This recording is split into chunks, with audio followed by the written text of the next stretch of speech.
Alright, so when you have three tandem pins that go in and the fourth one doesn't, it's typically going to be one on the passenger side. It's not going to go in. So what you're seeing right here is the post and the bar that connects over to that tandem pin right there, and it all connects onto this arm right here. So all you got to do is put that back on,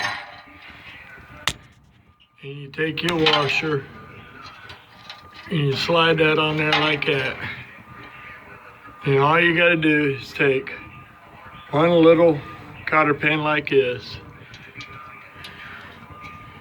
slide that down in there like so. Then take a pair of needle nose pliers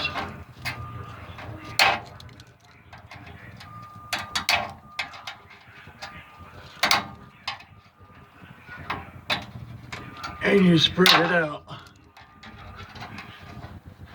to keep the cotter pin in place.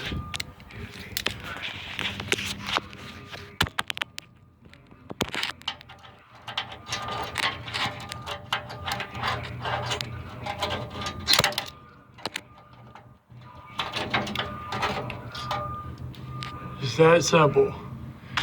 And now your tandem pins will go back in. So far this has taken me, with explaining it, 2 minutes to do it. So it's up to you whether or not you do a 2-hour wait for a roadside to come out and your company pay $150 to $200 just to have that done, or you take the 5 minutes it takes to do it. There is also one that is similar way back here on the rear tandems too, for the rear pin. So that's my video on what to do when you got 3 out of 4 pins that go in but not the fourth one. That's what you check.